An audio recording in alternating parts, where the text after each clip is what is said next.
when we think of compliance, many scandals and mistakes come to mind, raising the question as how can it be conducted effectively and efficiently.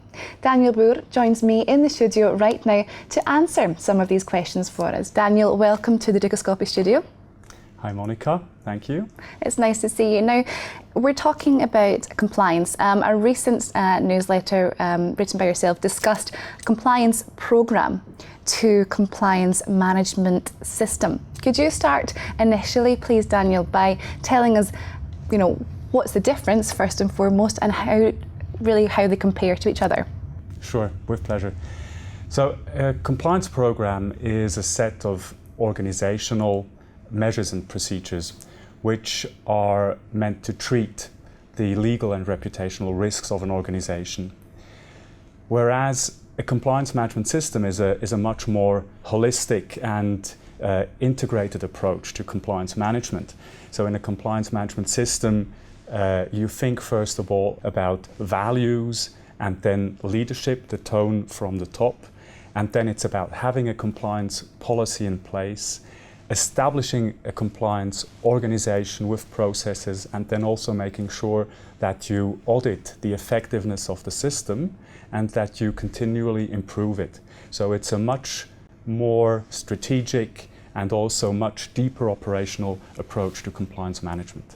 Okay, and how would you say one evolved into the other, really, and why? What were the main reasons behind the journey?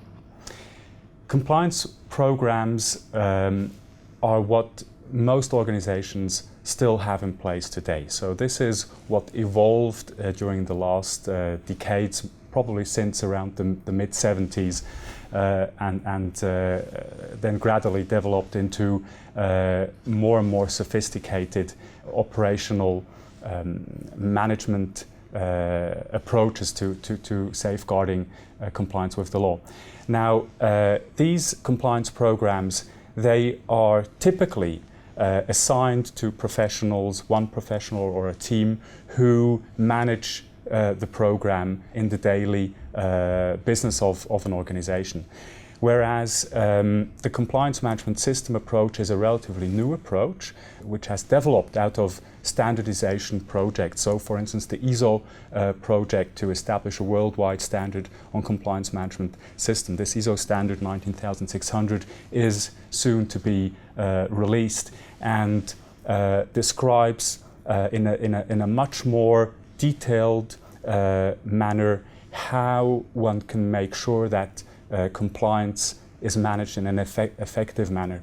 And the main difference now is that instead of having a bottom-up approach where you identify one or two major risks or maybe a couple more and then do one program or a number of programs for these risks, you start top-down. You talk about the values of an organization, what is the role of leadership, how can leadership make sure that all the governance aspects of a good compliance management are in place, such as, for instance, access of the compliance function to the board, and how is the compliance function described and outlined in a clear, transparent policy, and how does this then transform into an adequate organization in good processes, and how do you make sure at the end of the day that you continually improve all your measures that you apply. Indeed. Now, in the publication, one of the words which you used was the cure to the compliance problems, which I liked. It caught my attention. But do you really think that this new sort of practice could be considered the cure? How does the future of compliance really look? I use the term cure because we're confronted with a situation where we have far too many compliance issues, and we have far too many organizations, in particular undertakings, which are dealing with investigations, with fines, etc. So something is wrong. Something doesn't really work. And given the insufficient effectiveness of compliance management today, we all need to think about what are the necessary measures to get to the next level. And getting to the next level can only be a systematic, coherent and disciplined approach by the way of a management system. such as this is also done in quality management, for instance, or in other areas. Indeed. Well, it's providing solutions, it sounds like, rather than problems. But Daniel, thank you so much for coming in and sharing your insight, shedding some light on this interesting topic with us. It's been a pleasure. Thank you. Thank you, Monica. Okay, well, that's all from Daniel and myself for the moment, but make sure you keep clicking back to Dukascopy TV for many more exclusive interviews. Goodbye for now.